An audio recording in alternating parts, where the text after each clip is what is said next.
From the University of Washington, the Walker Ames Lecture Series presents a lecture by Dr. Edward Said entitled Imperial Continuity, Palestine, Iraq, and U.S. Policy. Recorded May 8, 2003. The moderator is Dr. Michael Halloran.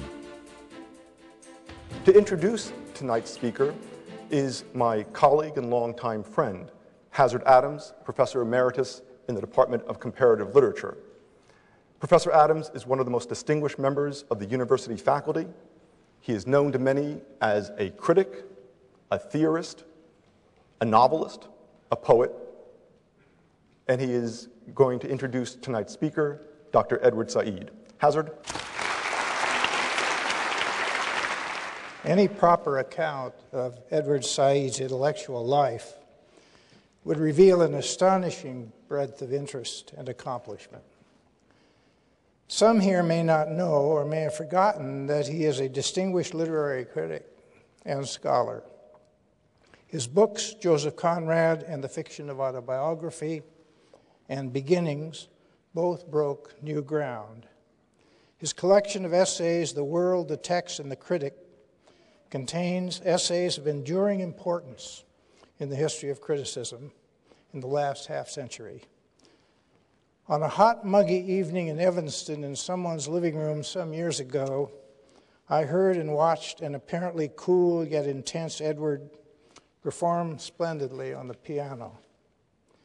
Perhaps some here do not know that he has written with authority on music in his Musical Elaborations, 1991, and with Daniel Barenboim in Parallels and Paradoxes, Explorations in Music and Society, published last year. But we are here tonight for an address on the politics of the Near East.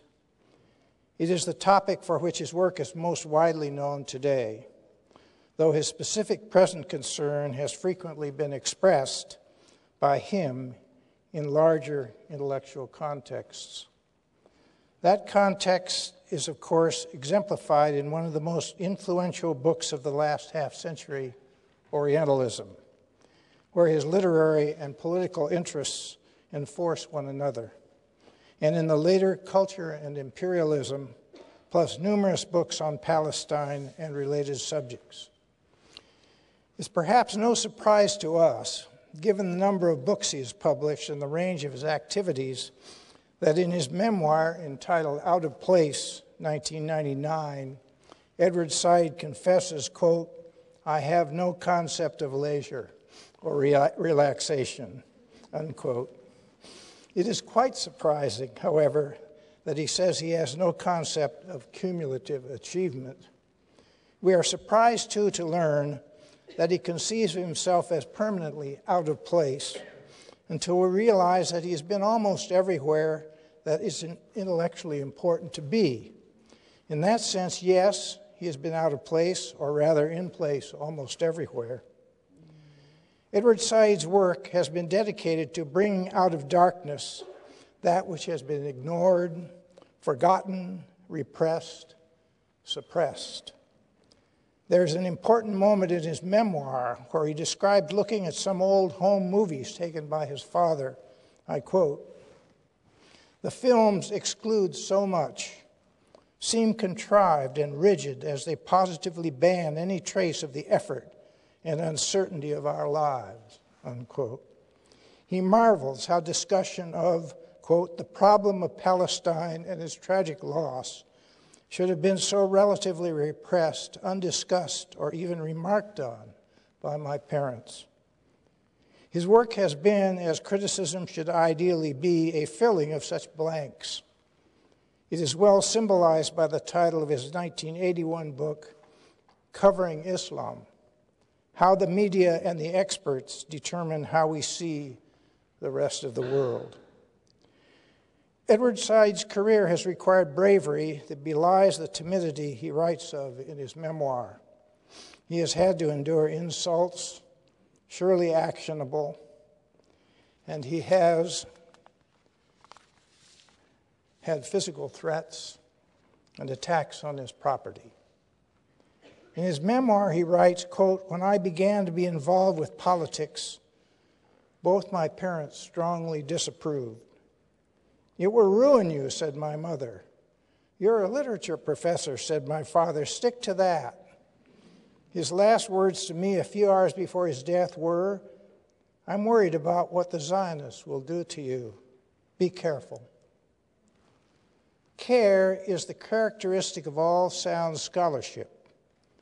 Far rarer is passion and deep commitment to truths that are ignored, forgotten, repressed, suppressed.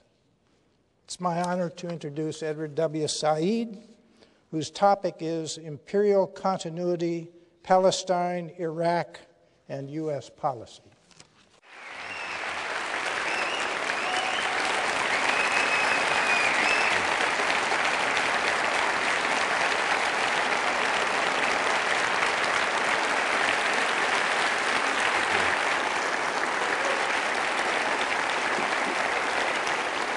Thank you very much.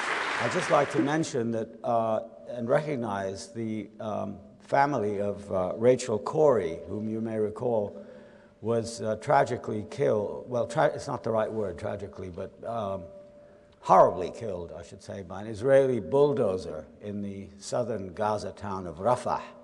She was part of the international solidarity movement with the Palestinian people and was there heroically trying to prevent a 60-ton bulldozer, Israeli bulldozer, from flattening a Palestinian house. And for her bravery and commitment, she was bulldozed into death. Her parents and her sister are here. I wish they would just stand so that you can...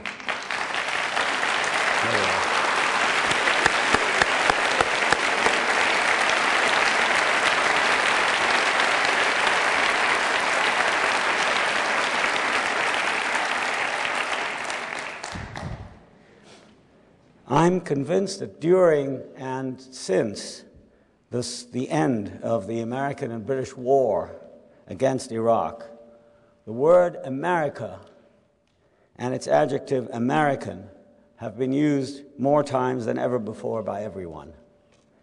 Certainly not a moment goes by without the media proclaiming what America has done and will do, as does the government, as well as all the various spokespersons who purport to speak for all of us as Americans. Along with the word America have gone the pronouns us and ours, used repeatedly for our forces, our plans, our democracy, our values, and so on and on. There's never been a time when the flag has been as much in evidence as now, displayed all the way from jacket lapels to gigantic buildings, and accompanied with the sundry rituals of verbal patriotism, loyalty, and affirmative national identity. Surrounded by all this, I find myself recalling a wonderful story about the great playwright and novelist Samuel Beckett, who, as you perhaps know, he was Irish, but lived most of his life in Paris. He was a reclusive, taciturn, and extremely gnomic and elusive man. And he was accosted once in a Paris post office by a Frenchman who seemed to be fascinated by his appearance. "Are you English?" said the inquisitive Frenchman. There was a brief pause. Then Beckett said, "On the contrary." And thereafter fell completely silent. The beauty of this story is the superb ambiguity, of course, of Beckett's response. Whatever the contrary of being English is or may have been, Beckett didn't specify. But he made it very clear, at least, that as for labels like English, French, or American, he wasn't going to have anything to do with them, nothing positive to say about them, positive in the sense of affirmative, patriotic, or even so much as a simple designation. On the contrary. I'm going to talk about the American situation today, but not in strictly speaking affirmative and positive ways. We're all Americans here, yes, But what is being done by the official America, does it correspond to what we are and what we want? I shall argue no. And that the whole issue of what America is or says it is very much up for grabs, and certainly as citizens, it's our duty, I think, to enter the fray. Despite what General J. Garner, proconsul and major contractor in Iraq, was quoted as saying, I quote him now, "We ought to look in a mirror and get proud and stick out our chests and suck in our bellies and say, 'Damn, we're Americans.'" To which I say, on the contrary.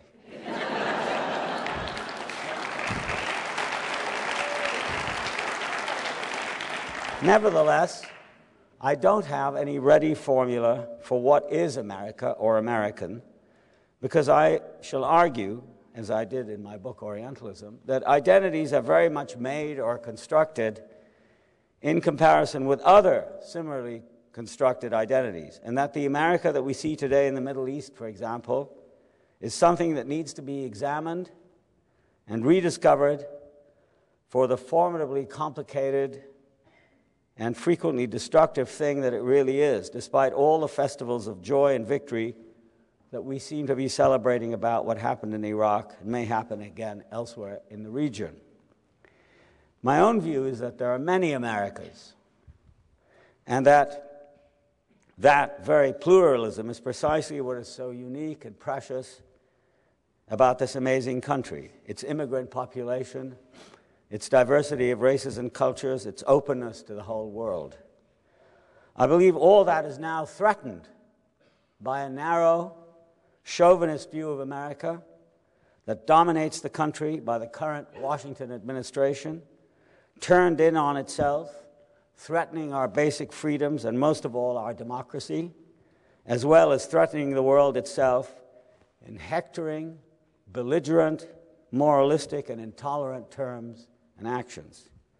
Even though I shall have a lot to say here, of course, I realize that I can't say everything or get even close to covering all that needs to be said. So feel free later to raise questions. But first, a word or two about history and interpretations of history, interpretations, that is, that depend on the perspective of who speaks, who is being spoken to, and for what reason. And this, far from being an idle academic or intellectual game, is the key to politics, which, as the English political philosopher John Donne puts it elegantly in his incomparably intelligent book, The Cunning of Unreason, Making Sense of Politics, is never, he says, politics is never passion, ludicrousness, or even misery. But politics, I continue quoting, but politics is always how human beings see their world. Above all, the role and significance of one another in making it what it is, and how they choose to try to master it, to bend it to their wills, how they judge, and how these judgments impel them to act. Often, perhaps on careful examination, always, mastering it includes, and perhaps principally requires, subduing, eluding, persuading, or enlightening one another. End of quote. Most of our fellow citizens have an understandably vague idea of what Middle Eastern, and more particularly Arab history is, and they have only the most general idea of what American policy in the world at large actually is. Certainly the mass media is most unhelpful in this respect. But from the point of view of most Arabs, there are facts that need to be acknowledged and understood before we, as Americans, presume to make generalizations about democracy and terrorism and politics, not only in the Arab world, but also in this one. As both an American and an Arab, I chafe and indeed become angry when I hear dogmatic statements about Arab violence and American materialism, for example, because both seem to me reductive and simply wrong. There's an important role in such political discussions for the role of history, remembering Donne's comment about politics. Politics is trying to bend history and how to judge and how these judgments impel us to act, this is what politics is. There's an important role, therefore, in political discussions for the role of history and for that of intelligent understanding. Let me try to provide some of that.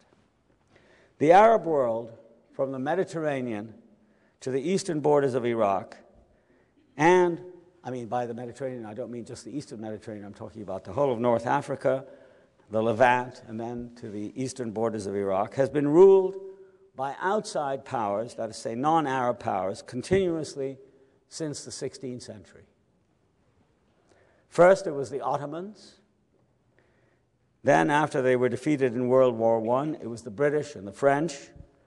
Then, after World War II and the discovery of vast amounts of oil, it was the United States and Israel, which has become a regional superpower with a formidable army and nuclear arsenal, much of it supplied by the United States. True, there have been independent governments in the region, but all of them, without significant exception, operated in an atmosphere of national emergency. Hence, the distortions and despotisms that have occurred there, one of them, of course, the government of Saddam Hussein. These despotisms and distortions have occurred there as a result, as a reaction to outside powers trying to control the Arab world. And these governments and policies there, it must be added, took place in a general atmosphere of what was called anti-colonial, anti-imperial struggle. The early years of post-war, post-Second World War independence in the Arab world were marked by such outside interventions as the 1956 Suez War, the French War in Algeria, and the effects, of course, of the Cold War. Since 1967, Israel has been in military occupation of the Palestinian territories, and this after the destruction of Palestine, of Arab Palestine, in 1948. The Syrian Golan Heights are still occupied, as until recently were a large part of South Lebanon and the whole of the Egyptian Sinai Peninsula. In the Gulf region, Saudi Arabia, the Emirates, Bahrain, Kuwait, etc., all the countries there operate now as American protectorates. All are oligarchies threatened from the outside for their oil and their strategic position. Today, the United States is in military occupation of one of the largest and most significant Arab countries, Iraq, and shows no sign of leaving there anytime soon. You'll understand from all this that in Arab eyes, there is no real independence here, a situation compounded not only by the new colonial occupation of Iraq, by the U.S., whose government and mass media have conducted also an unremitting onslaught against the Arab people, their culture, and their traditions, but also by the rule of mostly military, unpopular governments, Arab governments, who claim to be in power as a safeguard against further outside intervention.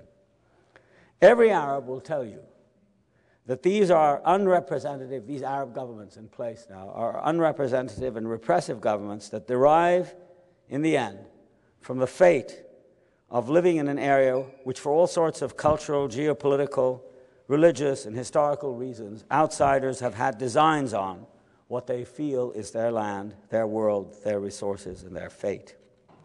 Perhaps the essence of what I'm talking about, of this sense of being threatened from the outside, is embodied in a recent front-page New York Times photograph that shows a swaggering Donald Rumsfeld leaning back expansively in the huge main cabin of what seems to be his personal jumbo jet, en route to Iraq and the Gulf, surrounded by what seem to be dozens of aides, bodyguards, generals, and experts who ring him like courtiers surrounding Caligula in one of his flying imperial palaces. Then, when he arrives in countries like Qatar and Kuwait, he's shown being greeted with abject, welcoming smiles by local potentates in flowing robes, faceless and nameless, but to everyone concerned, are known to rule their little fiefdoms at Rumsfeld's pleasure. He is the conqueror of Iraq, and indeed it would seem of the world.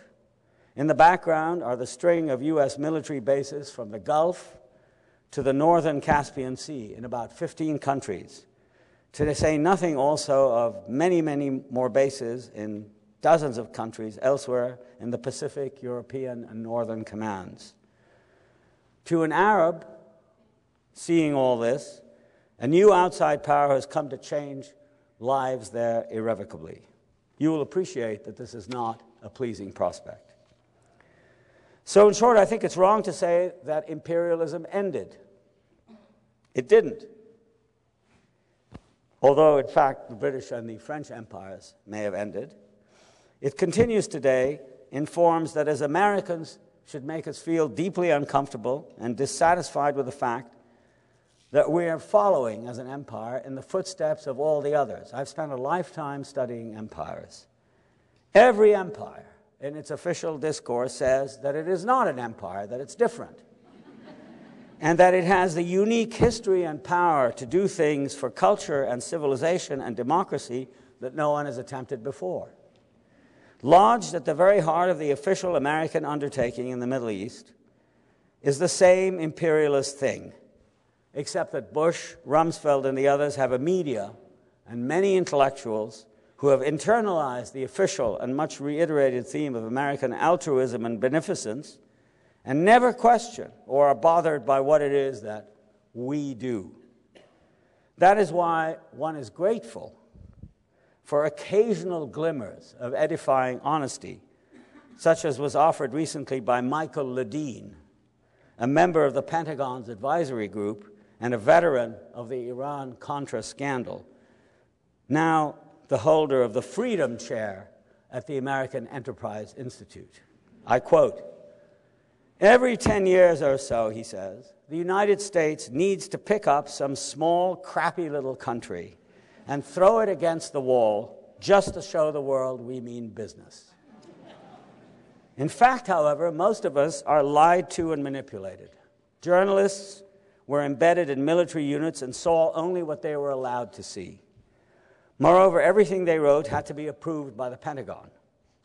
That was why the Arab satellite channel Al Jazeera, which I see, I have a satellite dish and I can see it regularly, was many times more informative than CNN, for example, and the panel discussions on Al Jazeera much more interesting, since in the U.S. media, dissent was mostly absent, and ignorant so-called experts were relied on to provide prepackaged cliches about the Arabs and the Iraqis that simply reinforced what had already been decided upon by a small clique within the administration.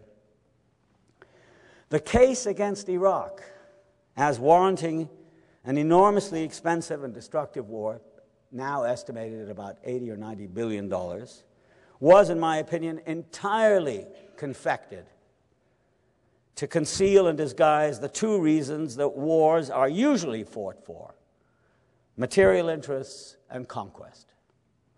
According to right-wing commentators, George Bush was brave, progressive, and get this word, moral, in invading Iraq. I quote David Brooks on the Nightly News Hour. A less indulgent view sees what George Bush did as having very little to do with Iraqi democracy, as witnessed the terrible chaos there now and the manifest incompetence and unpreparedness of the U.S. occupation regime in dealing with it, and with the wanton looting and pillaging that continues even now. Besides, this is the main question, who assigned us the role of bringing democracy to Iraq? Every American needs to ask that question.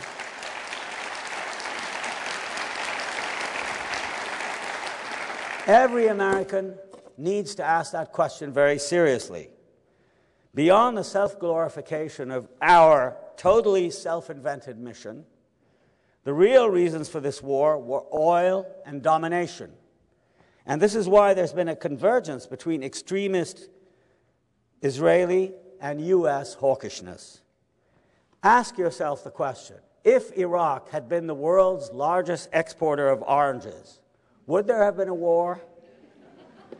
And were it not also the only Arab country that, because of its wealth and the advanced development of its people, might have been a threat to Israel's domination, not its existence, but its domination, would Menachem Begin have bombed it, would have not bombed it in 1981? Of course, that was why it was bombed. And that was why the U.S. invaded it, because it had oil. Just look at the list of reasons that were so cynically hawked about by Bush and his lackeys, and see how all of them fade into nothing immediately. First of all, no weapons of mass destruction were found on the almost cosmic level that had been claimed before the war. Iraq,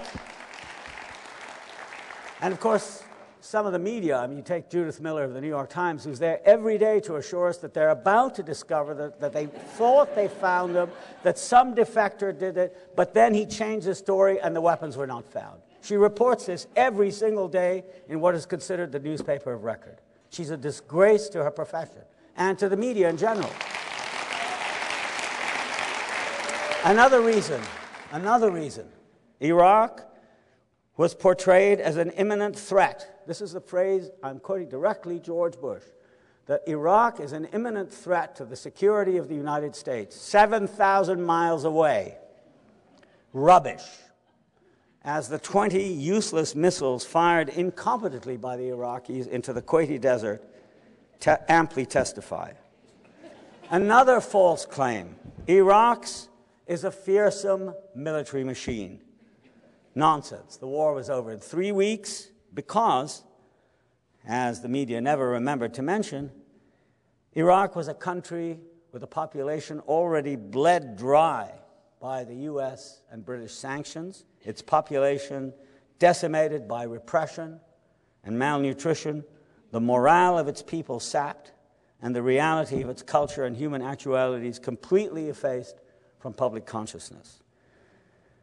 Another claim, that the U.S. stands for democracy, and by destroying Iraq as it is, democracy will emerge. The source of this particularly outrageous Orientalist claim was the inbred and opportunistic circle of Iraqi exiles who told their U.S. patron what they wanted to hear, as well as dubious authorities like Bernard Lewis. Now, I want also to say that there's no example in history of democracy, which is undefined in this case, of democracy being brought in on the barrel of a gun, despite the facile analogies made with the cases of Germany and Japan after World War II. The fact is that aside from pillaging and chaos, the U.S. has in fact created two new things in Iraq by invading the country. One, a new, highly militant Islamic movement in Iraq, which it doesn't have the means at all to handle or understand or circumvent. And second, it's created a coalition of U.S.-approved, quite unrepresentative groups, including corrupt exile leaders with no constituency in Iraq, and two Kurdish groups who have a lot of scores to settle with Iraq's Arab majority. So this is the immediate result of our invasion to bring democracy. The same flawed logic applies to the U.S.'s appalling ideas and plans for what it will do now. Like Israel, after its reinvasion, I should say, of the West Bank last spring, the U.S. wants the world to pick up the tab for the damages the Bush government has caused. This is why, understand it. They now want the UN there because they want the UN to pay for what they did. And it also wants Iraq to become a happy hunting ground for every rapacious corporation in the book, with a militant anti-Arab, anti-Muslim Likudnik like Paul Bremer, now in charge. He's a trustee of the Jewish Institute for National Defense. The prospects for a future country in Iraq look dim indeed. This America is following in Britain's imperial footsteps there. But unlike Britain, unfortunately, or fortunately, you decide, we don't have a cadre of colonial administrators. We don't have a corps of Middle Eastern hands or Arabists to rely on.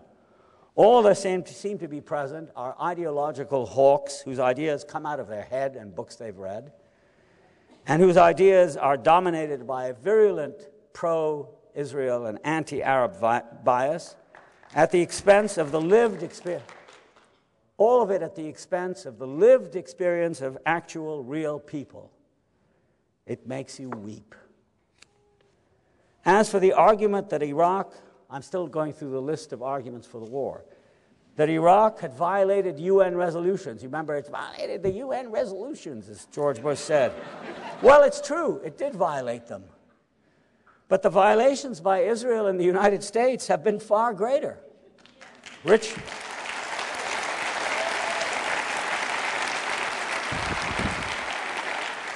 The ineffable Richard Pearl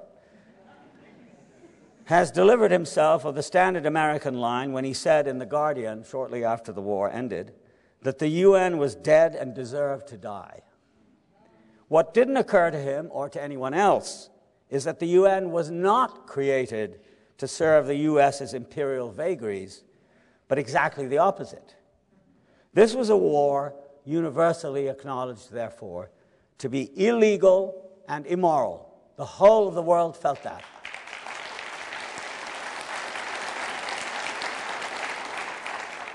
What a dreadful precedent this has set for the U.S. and for other states who may wish to claim God and good and then intervene militarily against some weak country next to them. The UN's refusal to go along, reflected the world majority. No one, not even the American electorate, which was not consulted anyway, has given George Bush, who apparently prays himself into goodness every morning and evening, in readiness for battle against evil, no one gave him the right unilaterally, with Tony Blair, to go to war so brazenly. What I find particularly galling is the condescension in the whole plan, in the way it was described. The assumption that the American people that listened to all the bilge about freeing Iraq was that the way they thought the American people who listened to all that was little more than an assembly of moronic school children, despite the misleading, not to say manipulative, polls that gave Bush such an illusory support for mayhem and rapacity abroad. So it is true, as Tony Judd has brilliantly stated it in the New York Review of Books, the issue of May the 1st, and I quote, that if you want to understand how America appears to the world today, I hope I'm not insulting too many people. Consider, he says, if you want to understand how America is viewed in the world today, consider the sport utility vehicle. Oversized and overweight, the SUV disdains negotiated agreements to restrict atmospheric pollution. It consumes inordinate quantities of scarce resources to furnish its privileged inhabitants with supererogatory services, which means unneeded services. It exposes outsiders to deadly risk in order to provide for the illusory security of its occupants. In a crowded world, the SUV appears as a dangerous anachronism. Like U.S. foreign policy, the sport utility vehicle comes packaged in sonorous mission statements. But underneath, it is just an oversized pickup truck with too much power.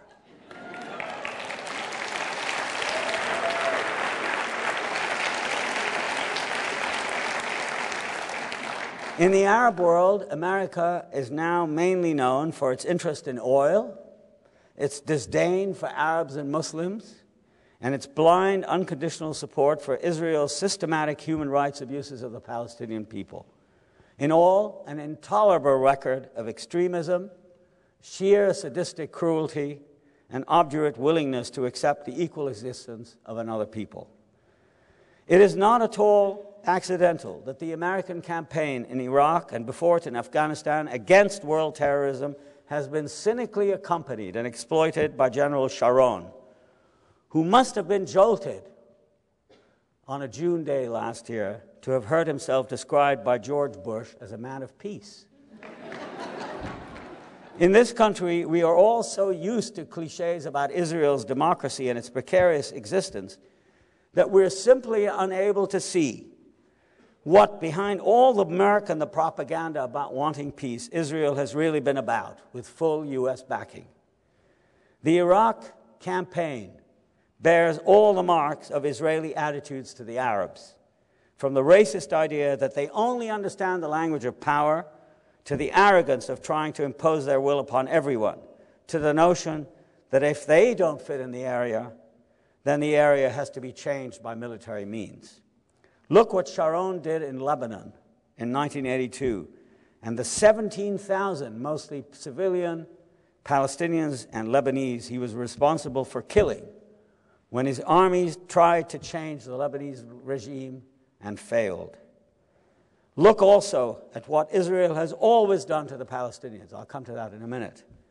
But for an honest statement of what Israel is really about, it's not about peace, here is the Israeli Chief of Staff, Moshe Ya'alon, saying that the aim of Israel's policy is to lead the Palestinians, now listen to this, to internalize in the deepest recesses of their consciousness that they are a defeated people. This is Israeli policy stated candidly, and I must say with admirable clarity. Remark that this is not a new policy, but comes on the heels of a long campaign to erase Palestinians from any human or political consideration. Well-meaning liberals who consider that all the problems for Israel began in 1967, people like Susan Sontag, for example, are lulling themselves into an illusion, since the Zionist assault begins in earnest with the destruction of Palestinian society in 1948 and the total dispossession of the Palestinian people, the loss of their land, and their statelessness ever since. In a trilogy of powerful books entitled The Land Without People, another one, the second one called The Expulsion of the Palestinians, and the third one called Imperial Israel and the Palestinians, the Palestinian-Israeli scholar Noor Masalha has unearthed both the theory and practice of emptying the land of Israel of its indigenous inhabitants. Much of the pre-state ideology that mobilized Eastern European Jewish communities for the trek to Palestine, which was held by Britain in the first part of the 20th century, was premised on the virtual absence of inhabitants. The virtual absence of inhabitants on what was often depicted as either a completely empty or a hopelessly arid land awaiting redemption. Later, or in some cases simultaneously with that contention, when the discovery of actual Palestinians could no longer be deferred or denied, there was a concerted effort to devise ways of spiriting them away, for which the War of 1948 provided field commanders and David Ben-Gurion himself a rich opportunity to get rid of Palestinians. This policy is amply attested to in the Israeli military archives, as combed assiduously by a number of Jewish as well as numerous Arab researchers, including Masalha himself.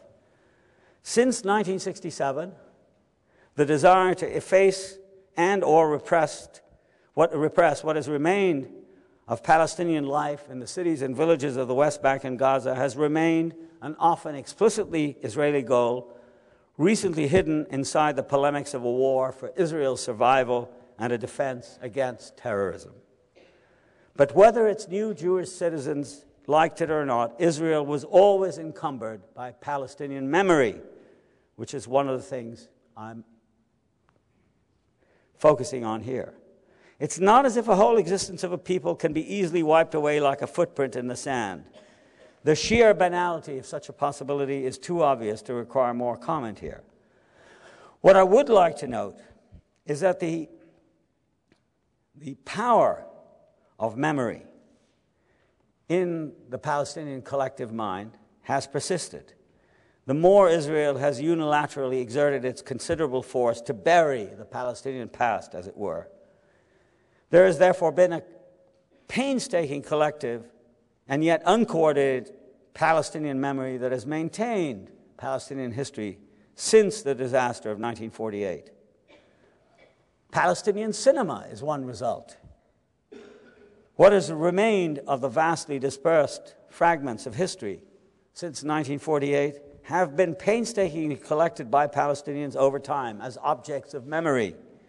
Such things as house keys, title deeds, photographs, letters, embroideries, and so forth. And through film, fiction, poetry, oral discourse, critical and political analysis, significant or traumatic collective experiences like the Deir Yassin, Kufr Qasim, Sabra and Shatila massacres, and the Jenin events of last spring.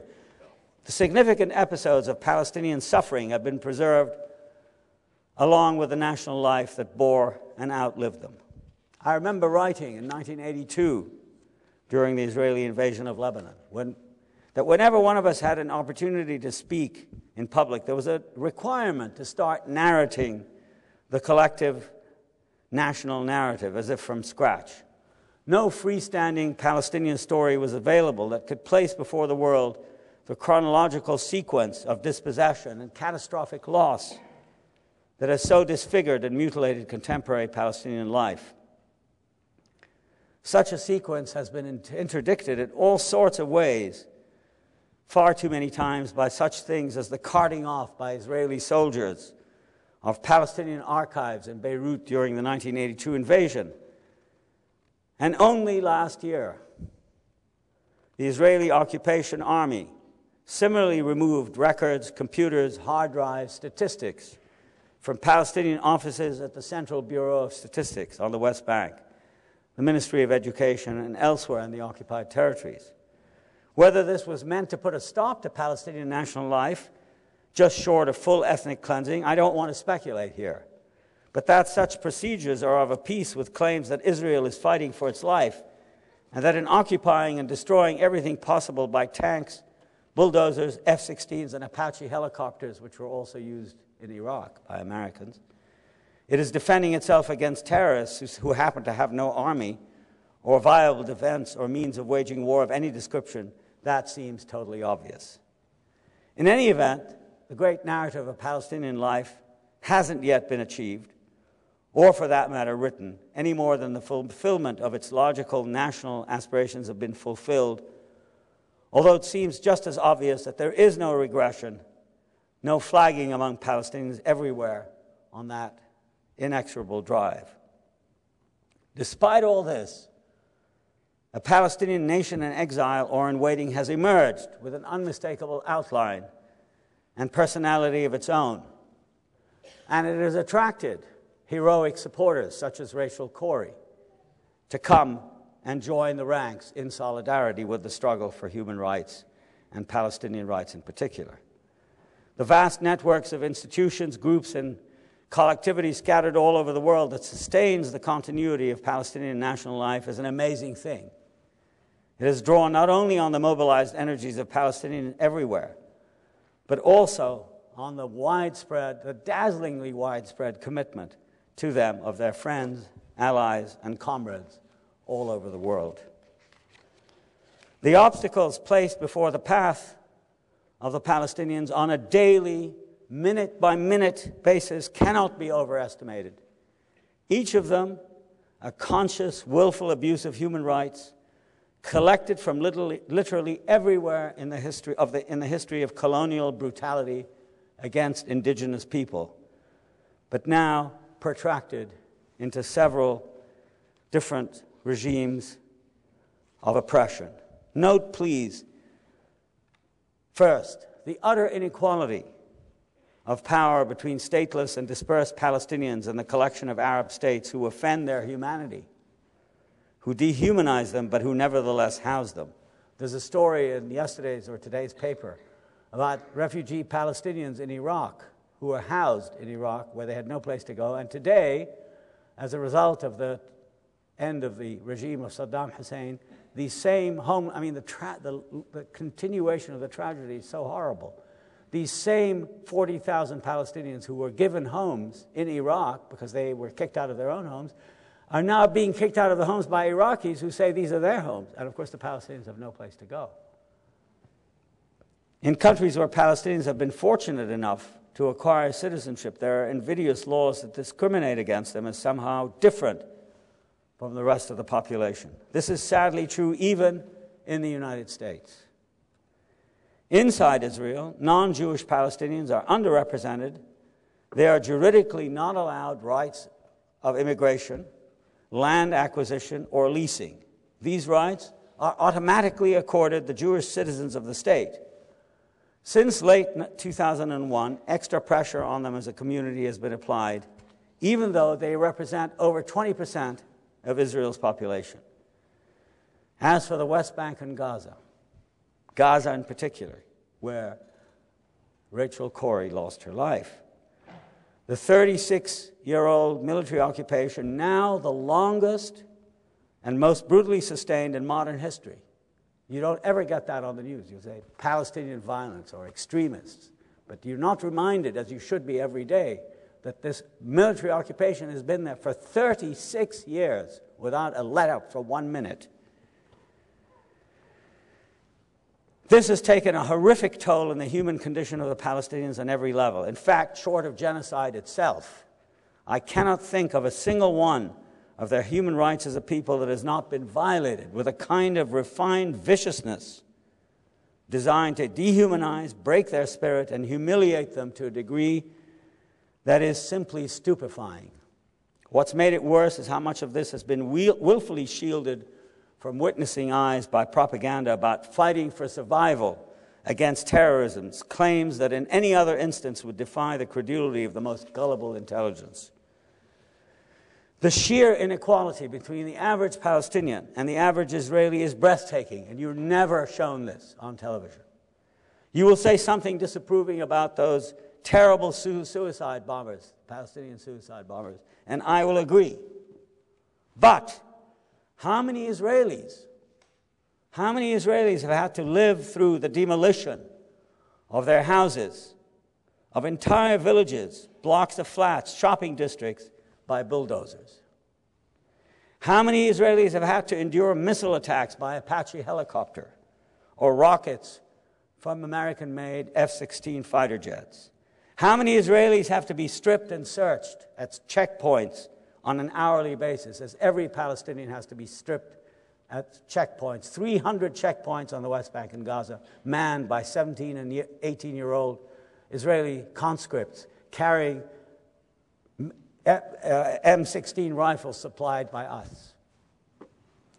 During the first 3 weeks of the present Intifada, 1 million bullets were fired by Israeli military personnel at Palestinians. Neither the Indians demonstrating against the British nor South African blacks fighting against apartheid faced anything like this, nor for that matter did they have to reckon with missiles, hundreds of tanks, helicopters, and F-16 and rocket attacks fired into civilian areas as well as refugee camps that have no defenses and no arms whatever. Consider that on the internet, I picked this date from the recent past, for January 23rd, one can read, for example, 836 Muslim pilgrims, Palestinian pilgrims, to Mecca from Gaza were denied permission to leave. The Catholic cardinal, Palestinian, was detained at Tel Aviv airport and not allowed to leave. Some towns on the West Bank have already sustained 240 days of 24-hour curfew, that 150 dunams, 4 dunams to an acre, of fertile, this is on one day, of fertile agricultural Palestinian land were razed in Gaza. That 3 people, 2 of them civilians, were killed and 6 homes demolished. That 62 shops in a small town in the West Bank were flattened to the ground. And that literally thousands of people, many of them pregnant women, sick and aged men and women, children trying to get to school, doctors hoping to reach their patients in their hospitals, professors and undergraduates desperate to get to their classes, with 3 universities closed, and ordinary human beings shopping, looking for food or work, all these detained on that day by the endless number of checkpoints, over 300 of them, that punctuate the existence of Palestinians in the occupied territories. A week ago, 12 Palestinians were killed as a result of an Israeli incursion into Gaza. Dozens more injured, tens of houses demolished. What the U.S. press has never done is to keep a daily tabulation of how many Palestinians are killed every single day. Israelis and Palestinians. No civilians should be killed. But you'll see the vast preponderance of Palestinian deaths. and they are all induced by military means, and many of them are children, many of them are women who are sick, and many of them are ambulance drivers, journalists, volunteers like Rachel Corrie, killed by the Israeli occupation forces. In varying degrees of severity and brutality, this sort of thing has been going on there every day for 36 years. As in the meantime, dozens and dozens of new settlements have been set up on Palestinian land. Conversely, how many Palestinian settlements have infringed on Israeli property? None. How many daily armed incursions, sometimes with 60 tanks? 60 tanks. That's, in proportion to what the U.S. used in Iraq, that's 10 times the amount for a much smaller population. We're talking about 3 million people on the West Bank and Gaza. One village with maybe 4,000 people, 60 tanks enter the village. We're talking about, 40, 50, 60-ton tanks and 60-ton bulldozers coming in little defenseless villages and towns on the West Bank that have, of course, no artillery, no army, How many Palestinian tanks have penetrated Israeli towns and villages? How many Israeli fields have been burned? None. With all the ritual and fuss surrounding the planting of trees in Israel, does anyone bother to recall that an average of 896 Palestinian trees per day have been uprooted by Israeli settlers and soldiers since the beginning of the Intifada in October 2000? For this kind of continual brutalizing assault, the United States and Israel designed a peace process that lasted 10 years, which was not even supposed to put a stop to all this, but rather to make it seem slightly less unbearable. Yes, a peace process requiring thousands of hours of negotiations to make Israel stop, which of course it didn't at all. And now the roadmap comes in to do more of the same, cover up what is actually going on in the territories. And the most galling thing is today in the New York Times, Dennis Ross, who has returned to his position as an employee of the Israeli lobby in Washington, the man who was put in charge of, quote, the peace process, is pontificating again about how the Arabs have to do this and the Arabs have to do that in order to take advantage of Israel's generous offers. I mean, how galling can you get? You have to use your memory to keep in mind that since the current Intifada began and Mr. Ross began his work in the Clinton administration is trying to continue it into this one, representations of all this have been available on the international media simply do not render anything like the harsh awfulness of what life is for a Palestinian on a daily basis in Gaza and the West Bank. The efforts of Israel's spin doctors, says Tim Llewellyn, the veteran BBC reporter, the efforts of Israel's spin doctors, the U.S. government and media in conjunction with a weak Arab communications operation have usually combined to make Israel's broad version of events prevail. These continue to give the impression of a struggle between equal forces, a beleaguered and misunderstood Israel occasionally forced into excessive measures to clamp down on terror versus hordes of recalcitrant Palestinians careless of Western value and endemically suicidal for obscure religious reasons. Making the astonishing illegality and inhumanity of Israel's policy, which many Israelis have objected to, many more than Americans.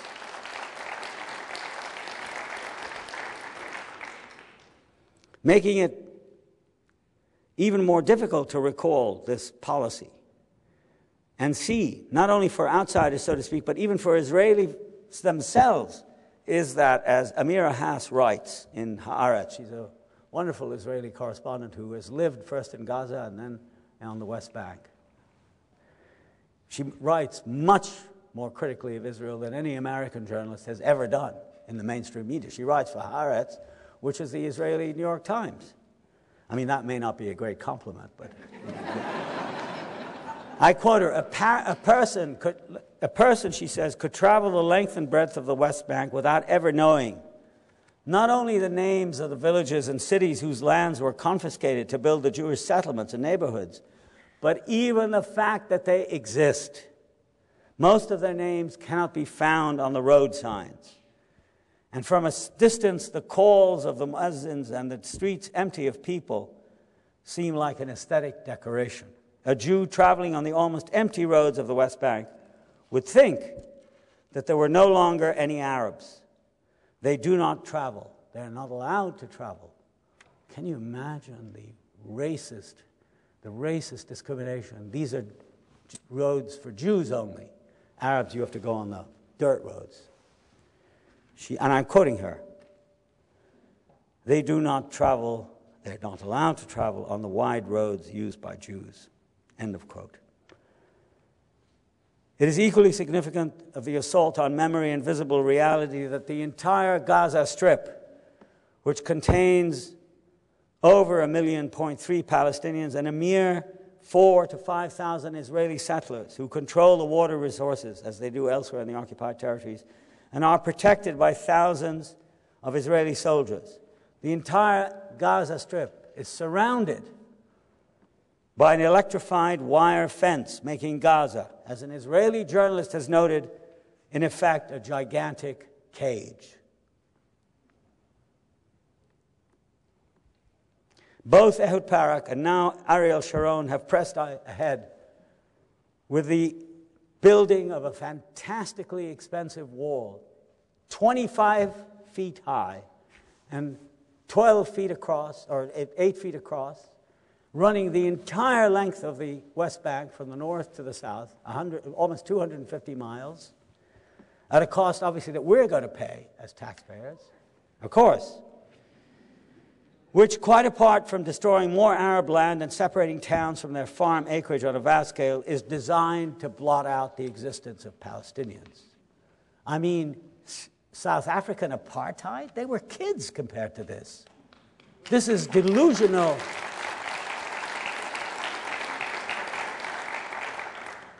This tremendous assault on dignity, on memory, on reality, is quite without precedent or analogy in our postmodern times. Not in former Yugoslavia, nor in Africa, nor elsewhere in Asia and Australia. By contrast, however, I'd want to remark that all these efforts have not achieved their goal. In every possible way,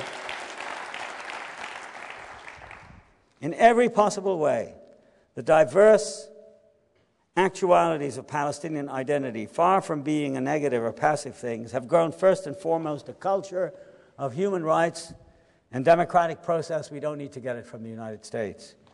It's at the grassroots level that has included a sensitive register of the claims of memory, the demand for attention and justice, despite the world's indifference, and a healthy awareness of the ironies of unequal power. The other fact I'd like to note before closing is that even though in the U.S. and parts of Western Europe the notion of Palestine is associated invidiously with the idea of violence and terror, there is, as I said earlier, a serious contradiction to that association between Palestinians and violence in an ongoing and recognized Palestinian national life with a quite peculiar, if not outright, tenacity to it that has simply overcome all the terrible ordeals placed in its way. There is today a Palestinian literature, a Palestinian legal, political, and scholarly discourse, a Palestinian cinema, a Palestinian theater, a Palestinian oral tradition, a large number of Palestinian grassroots and political organizations all over the world. In short, a Palestinian style that invigorates and informs all aspects of this far-flung community's existence. There was a coherent Palestinian national life well before Zionism appeared in Palestine. Palestinians sent representatives to the Ottoman Parliament in 1876, before Herzl had written his book about Zionism. The universality of the drive for Palestinian self-determination has acquired now an unbudgeable place in the world's, but not the American, agenda for liberation and resistance. Every major UN conference for the past 2 decades women, the environment, racism, human rights, disarmament, health, human development, has had an important place in it for the question of Palestine. Paradoxical though it may seem, the Davos meetings for governmental and corporate leaders has an important component of its agenda devoted to Palestine, while at the other end of the world, in Porto Alegre in Brazil, at the anti-globalization meetings, the presence of a large Palestinian contingent is featured, whose presence assures an additional progressive dimension to the debates there. Any discussion of Middle East peace turns out inevitably to be mainly about the question of Palestine. But and I think the world majority is in favor of Palestinian self-determination. It's only a group of extremist hawks in Washington and in Tel Aviv who resist it. If in the period after 1948 Israel had the status of a progressive cause, it is now Palestine that has taken that place.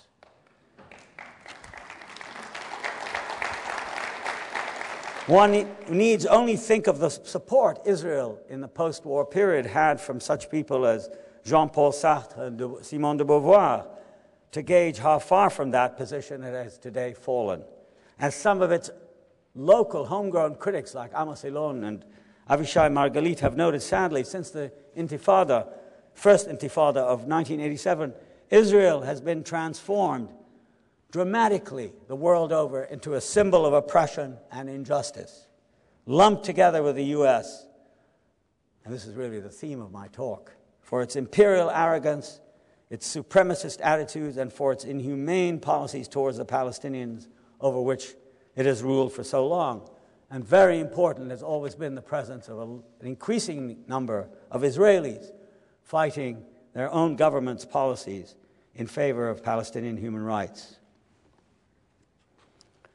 Problematic and humanly a very compelling issue, the challenge posed to conscience and consciousness by the Palestinian people raises a whole raft of questions about the post-Cold War political order that are quite unique in their density and difficulty. Contentious and noisy though some of these issues may be, I want to bring this lecture to a close by looking just very quickly, or noting a few of them, as dispassionately as I can, now that the so-called roadmap has been released. The first, for us as Americans, is actually quite simple, but has been clouded over by an enormous amount of cant and euphemism, not only by neocons, but a whole slew of liberal commentators who have spoken favorably about imperialism in general, and American imperialism in particular. There's no doubt that the United States has behaved as an imperial power, as has Israel as a sub-imperial power, mainly because no one seems capable of stopping them, except, of course, for their own citizens, us as Americans, Israelis, as the citizens of their government.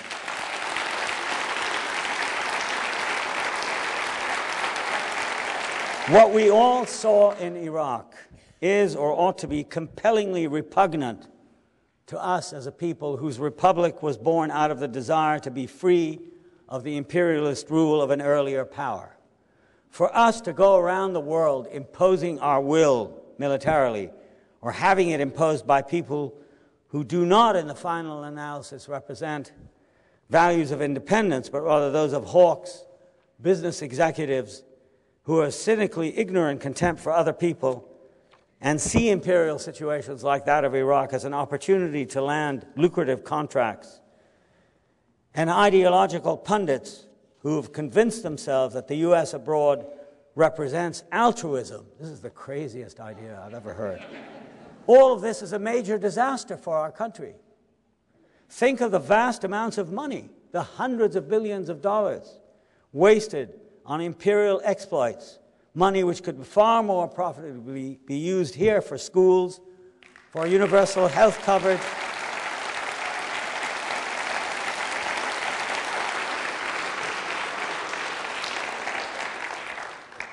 it's a disgrace. It's so embarrassing as an American to be asked, how come you don't have it? I mean, every country in the world does, except here, because it says, we're told it's socialism, whatever that's supposed to mean. That's like Beckett saying, on the contrary, I'd say. So I think this money, $120 billion is now what they're estimating for Iraq just in the next few months, could be used for schools, hospital, and housing for the immense number of needy people in the United States. Second, imperialism always brings untold suffering on the colonized. And it breeds feelings of hatred and vengeance, much greater than any of the rewards offered by such Panglossian projects as building democracy for others. Third, imperialism encourages the worst instincts, including racial hatred, national identities dedicated to the extermination or subordination of others, and economic greed, to say nothing of instilling in the imperialists all sorts of illusions about his power and his ideas, including even the maniacal notion that people hate America because they're jealous of us. We have an almost awakened citizenry in this country. But we must become aware of the fact that whether we like it or not, the world is too small a place either to hide in the vast American hinterland or look away from what is being done in our name. Palestine is an example of these kinds of escapisms, a place of injustice and suffering imposed on its people with U.S. backing. We must no longer turn away from the world we have been a part of ever since the Republic was born over 2 centuries ago. The obligations of citizenship enjoin upon each American the duty not to pretend not to know when cruelty is visited on others in our name and with our support. It doesn't...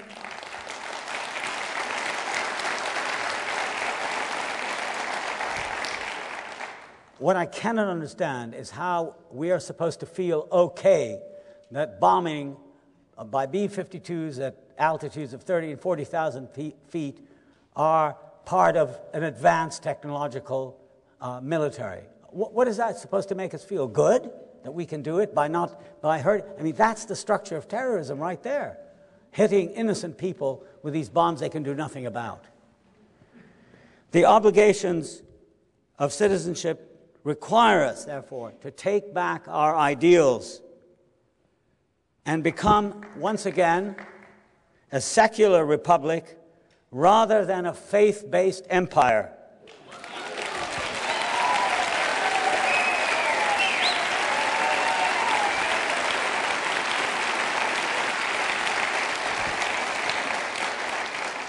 An empire that wreaks havoc, punishment, and devastation where we have gone, all in the name of what in fact is the oldest of all military doctrines, to divide, to plunder, and to rule. I, for one, reject that, as I'm sure most of you here also do. Thank you.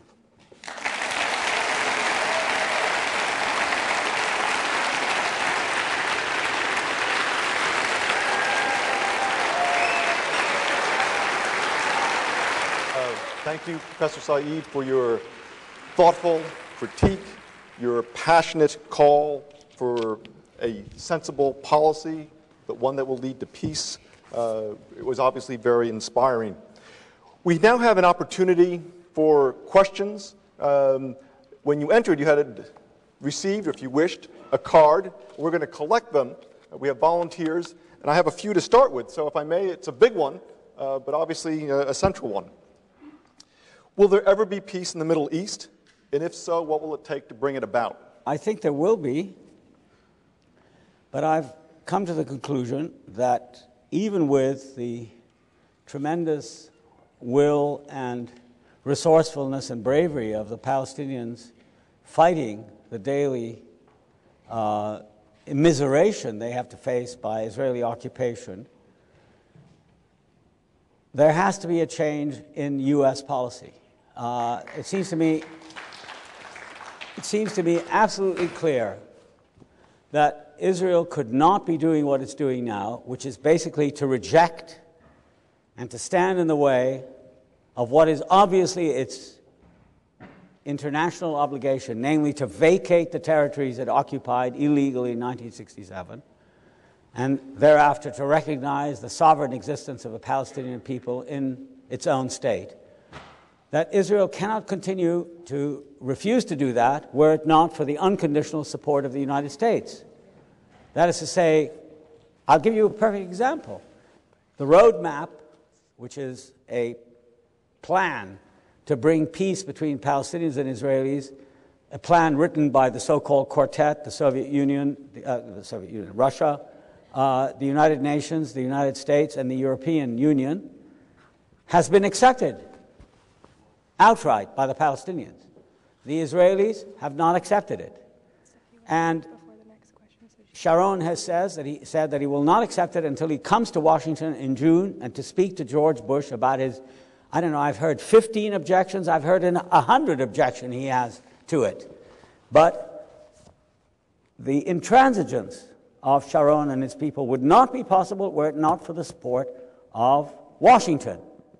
And Washington would not be possible were it not for the fact that it takes for granted the quiescence, the somnolence, the passive acceptance of most Americans in just accepting this as a matter of fact. The fact is that the United States supplies Israel with $5 billion a year. That's $10 million, more than $10 million, almost $15 million a day that come out of our tax dollars.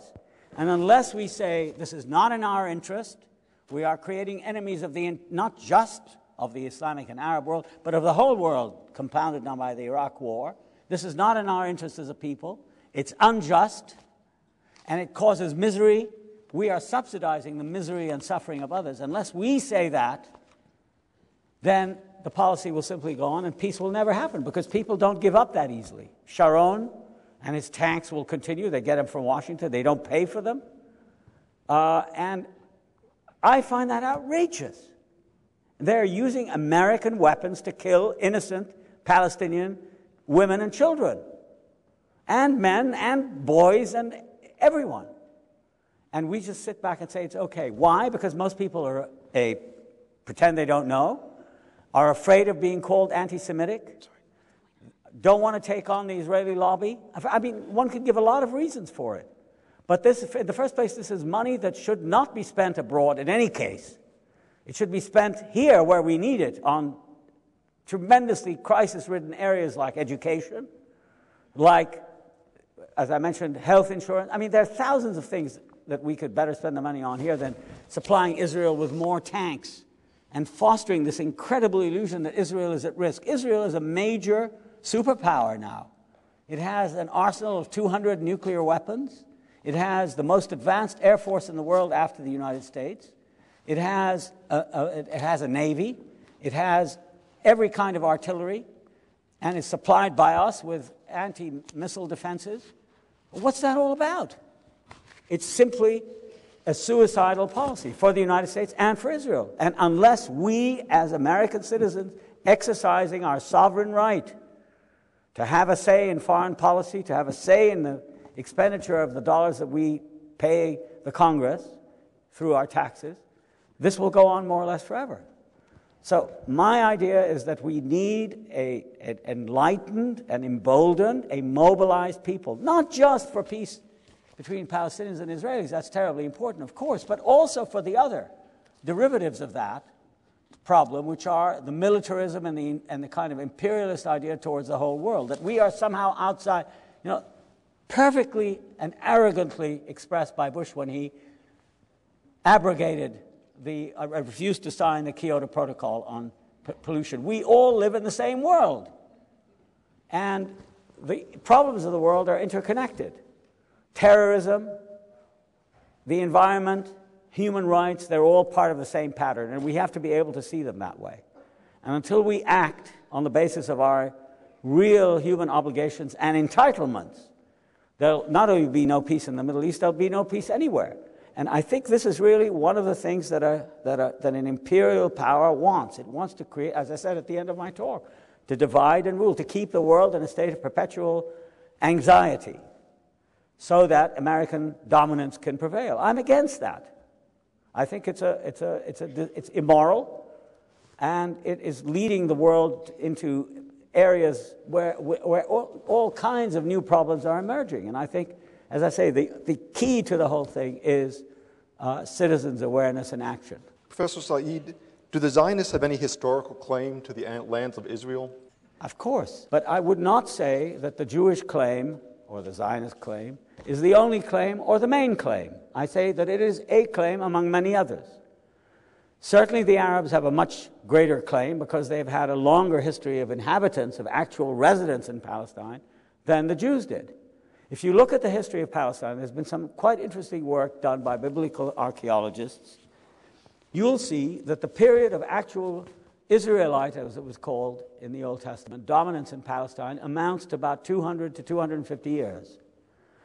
But there were Moabites, there were Jebusites, there were Canaanites, there were Philistines, there were many other people in Palestine at the time and before and after.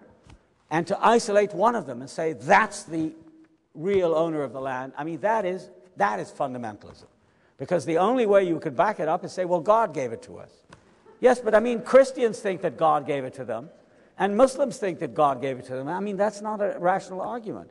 So I think the people who have a history of residence in Palestine for a certain amount of time, including the Jews, yes, and, of course, the Arabs, have a claim. But, and this is very important, I don't think any claim, I don't care whether it's given by God, about whom I have many doubts, by the way, or by the emperor, nobody has a claim that overrides all the others and entitles that person with that so-called claim to drive people out. I mean, that's the point.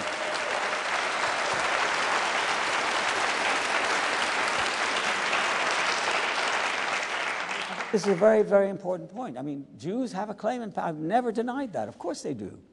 But is it a claim that can tell a Palestinian, well, you've got to leave this house because I got it 3,000 years ago? I mean, it's true I come from Poland or from Brooklyn, but I have a bigger right to this house than you do. So get out. I'm sorry, I disagree with that kind of logic.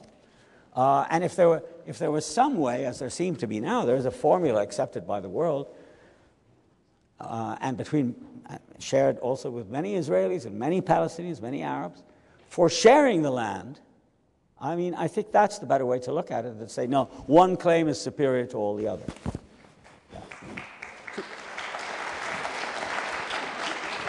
Professor Said, could you expatiate on something that you raised in your talk, namely the rise in Arab nationalism as a result of the Iraq War and what that means for the rest of the world?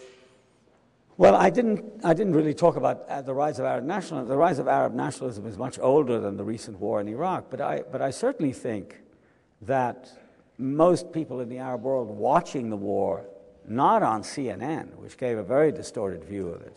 Well, television is essentially a distorted medium. But just watching the war in the Arab world. I happened to be in Cairo, actually. I arrived in Cairo on the very day that Rachel Corrie was killed. And I was still in Cairo on the 19th when the war began. And from that perspective, you get a different view. Most Arabs felt that the destruction of Iraq was a terrible thing. Iraq is a central, Baghdad plays a unique, I say, the most important place in the history of the Arabs as a people, of any city. It was the seat of the Abbasid Caliphate, which lasted for about 500 years between the 8th and the 13th centuries, destroyed by the Mongols. And in modern times, it's the cultural, intellectual, and even technological center of the Arab world. So the destruction of Iraq by high-altitude electronic bombing was felt as a humiliation and a defeat by every Arab. There was no love lost. Nobody cared much about Saddam Hussein. Everybody thought of him as a rogue and a terrible dictator. There's no argument about that.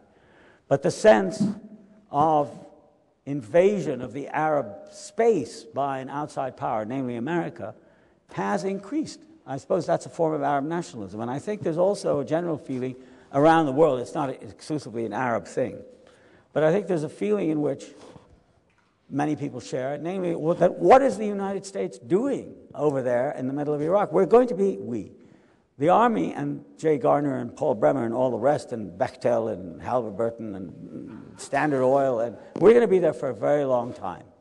And the attempt to try to redraw the map of the Middle East is not going, which Paul Wolfowitz announces every day at breakfast, is not going to be accepted idly. But people don't take kindly to someone. I mean, we know that from history. There are always movements of resistance to colonial intervention, colonial domination.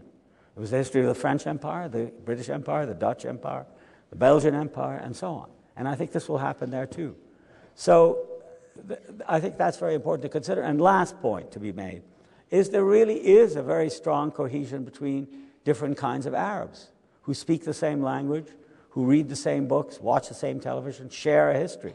As I tried to say in my talk, there's a sense that our area has been targeted for colonial intervention since the Turks, the Ottoman Turks, invaded the place in the 16th century. It's still going on. So I think the kind of reactive nationalism will occur. It may take Islamic forms, as it already has begun to do in Iraq. But not only that, there are secular forms of resistance, which I think are beginning to emerge. There is, for example, in the Arab world, an Arab human rights movement, there's an Arab women's movement, there's an Arab environmental movement, there's an Arab freedom of expression movement, there's an Arab secular movement, there's a very strong Arab democratic movement fighting on several fronts. You're not only fighting despotic regimes, but you're also fighting an outside American force which is trying to come in the country and plunder and rule it for its own benefit. So, you know, the situation of the Arab today is to take refuge in a collective Arab identity. It's a natural, I think, consequence of the configuration of forces. On a different topic, could you speak to the issue of the human rights of Muslims and Arabs in the U.S.? Well, I could speak about it to a certain degree, but it's quite clear to everyone here that since 9/11, about which, as you notice, I didn't speak very much, because I think there's been a tendency, I mean, there's no denying that it was a horrible atrocity, but there's been a tendency to exaggerate its importance and to turn it into excuse for all kinds of terrible behavior, including racist discrimination against people who we think are our enemies and deserve to be treated as second-rate or alien or somehow enemy peoples. And it's in this context that Arabs, Muslims, people of color from the Indian subcontinent have been treated with great disdain for their civil and political rights in this country. All you have to do is to ask an Arab or a Muslim or an Indian or a Pakistani or an African coming into the United States. First of all, it's much harder to get visas now. I mean, there's a whole subject to be talked about immigration, because this is a country of immigrants, and for us suddenly to say we only want white people, or if you're Swedish, you can come in, but you can't if you're a Palestinian. I mean, that is, to me, unacceptable, because America was based on the notion of openness, of boundaries. And what makes us unique and strong and interesting as a people is that openness. Well, that's being threatened by the Patriot Act, by the Terrorist Act, by the practices of John Ashcroft and the Bush administration. And I think every Arab, I've written this in several things in the past year, every Arab and every Muslim in this country is made to feel like an enemy alien. It's emphasized by the media. I mean, how many times, you know, they talk about Arabs quoting the elders of the protocols of the elders of Zion. Well, that's an outrageous thing to do. It's a terribly slanderous and anti-Semitic work.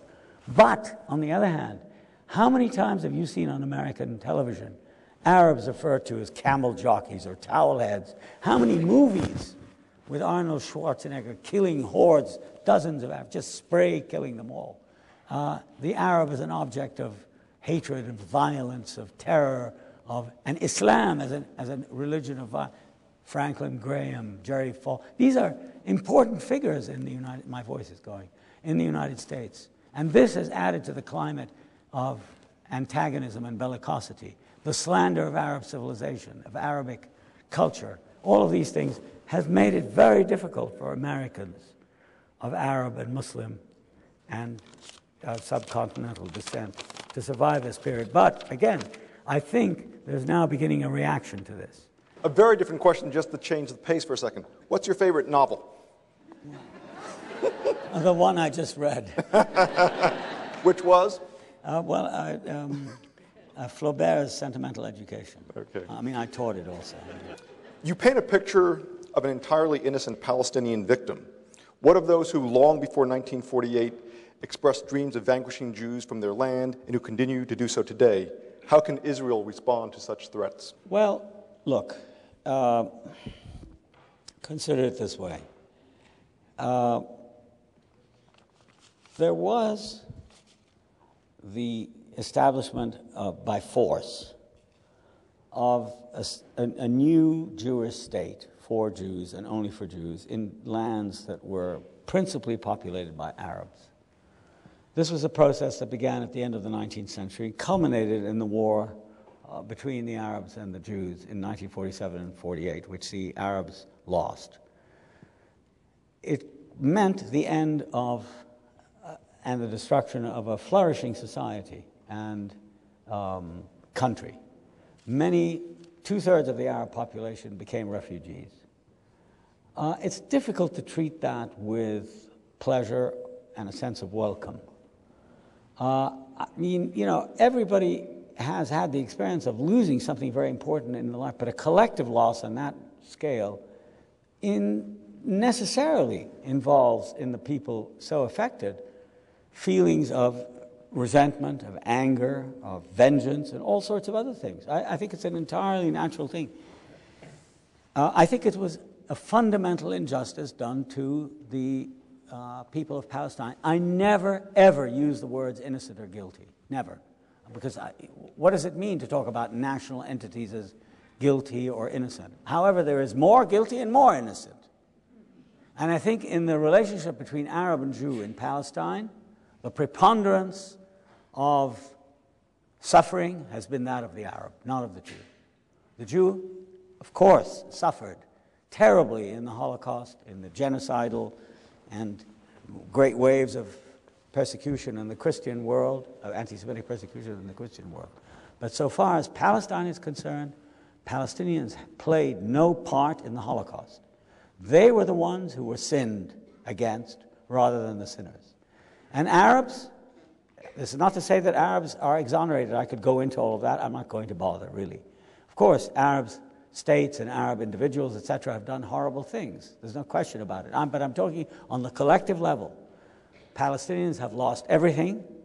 Israeli Jews have everything. What we need is a settlement of this, a righting of the, restoring of the balance, let's say. There are two peoples. They have to be able to live together in the same land in some equal and equitable way. You cannot have a people permanently repressed any more than you could have it in South Africa under apartheid. And it will not be sustained in Palestine because the Palestinians will simply not give up. I mean, neither will the Jews. But why people like Moshe Ya'alon, the Israeli chief of staff, says that he's expecting the Palestinians to behave like a defeated people, it simply hasn't happened, and it won't happen. We know that from history. The Algerians fought the French for 130 years, but in the end, they got their independence. So I think the struggle will go on, but in this case, it's a special struggle, because the Jews also have a special history of suffering. And there are now more and more Jews in America and Israel and elsewhere who are willing to see that and to join the struggle. And I think that's, in Palestine, is the only hope. I said first, a change in U.S. policy, but also very important, a change on the ground where Palestinians and Jews struggle together against injustice. I mean, that seems to be...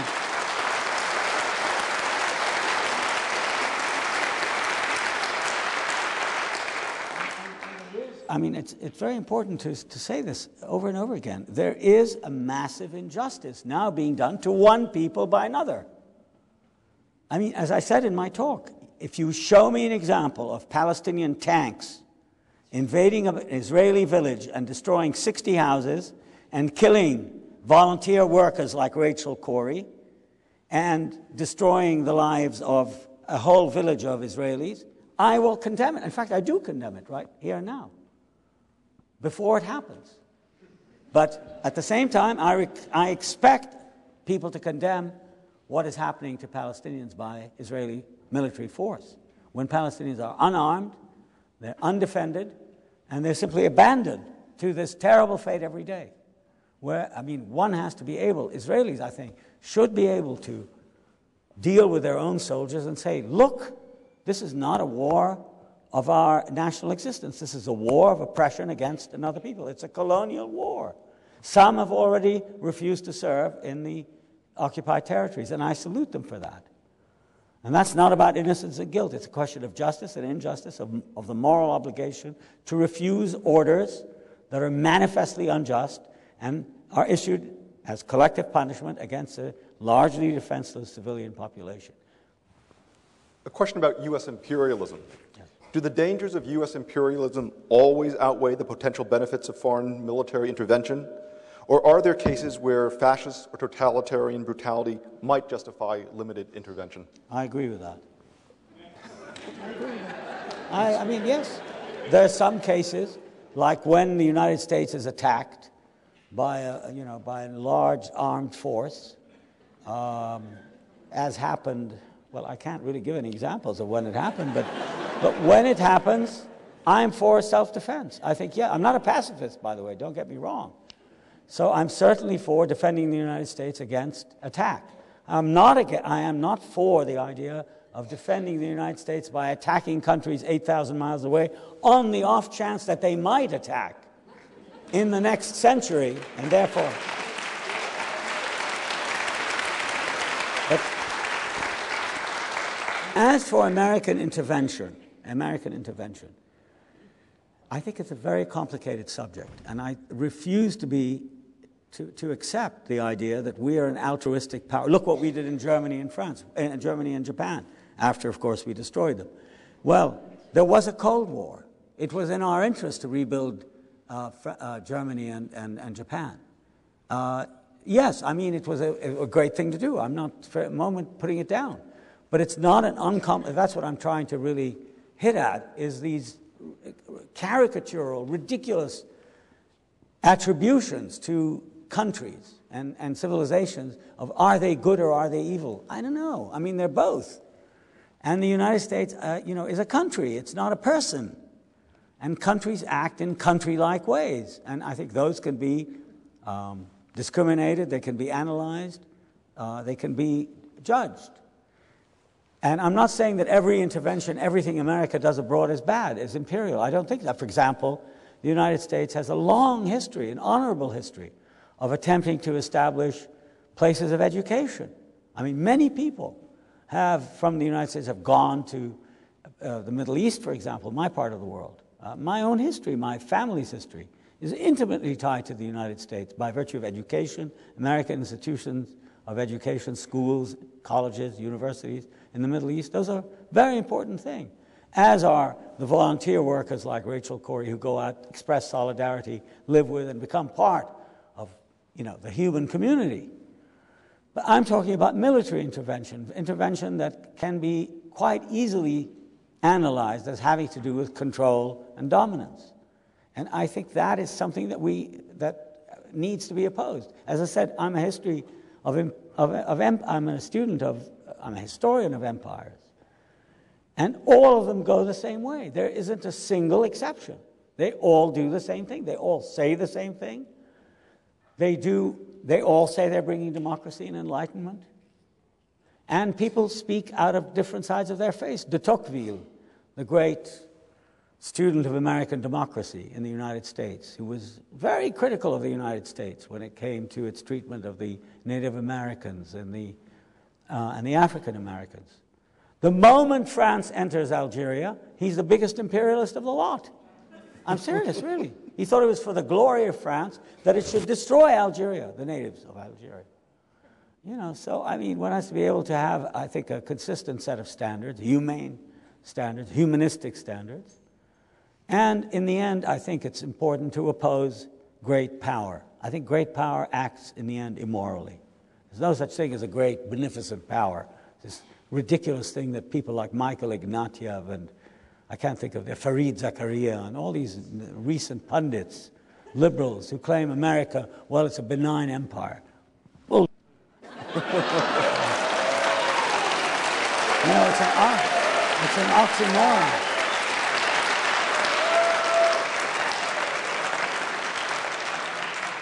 As my friend, the late classicist Steele Commager used to say, it's an oxymoron, benign empire. It's like saying military intelligence. Let me, if I may, pose I'm running out. One last question. But it's the one that is the most common thread throughout all the ones that I've had a chance to look at. And it goes something like this. What specifically can we do to change U.S. policy to help bring about a just peace in the Middle East? Very clear. We must join the rest of the world in our policy. The European Union, the Organization of African Unity, the non-aligned, I mentioned the European Union, the Asian powers.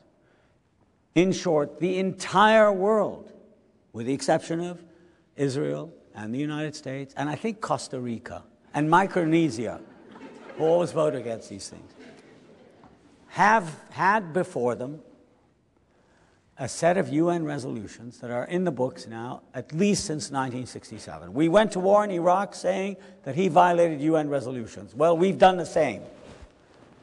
It is the only honorable thing to do, and to expect our representatives to vote, instead of sending letters, dear colleague letters, to the White House, having senators who are, puppets of the Israeli lobby, writing letters and say, Israel should be supported against Palestinian terrorism.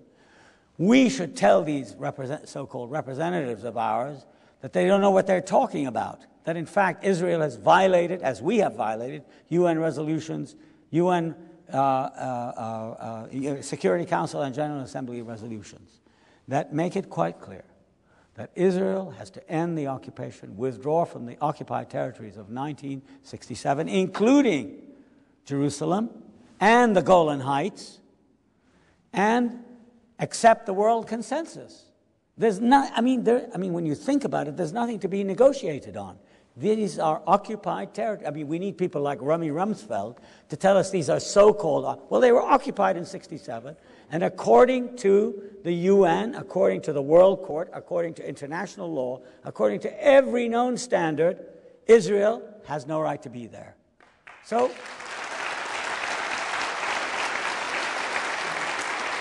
we need to mobilize our communities, our representatives in Washington, to tell them this is what we want. We want the United States to follow its own precepts, supposed precepts in Iraq, in the Middle East, to say to Israel, out. The time has come. It's not about, there's nothing to negotiate. You don't negotiate over illegal occupied territory. It's like negotiating on the theft of a house. What are you going to negotiate about? You'll get half a door back, or maybe just a garage. You negotiate the return of stolen or illegally occupied property. So it's basically so simple that we must demand of our own government, and especially of the Congress, that the United States ought to comply with the accepted world consensus, as embodied in resolutions 242 and 338, passed originally in 1967, still on the books, affirmed, confirmed, etc., many times. The U.S. is talking about vetoes. We've vetoed, 60 resolutions on things like the occupation of Jerusalem and the annexation of Jerusalem, all kinds of things. At last, we come back to the basic proposition that this is a land for two peoples who have to live there, not one people on top of the other, or one people ruling another, but two people in equality, in full self-determination. It's a very simple program, and that this is the will of the citizens of the United States who are members of the world community. We're not a race apart. We're not a special people in that sense, that we are set a different agenda. I think that's wrong, and I think that's a recipe for further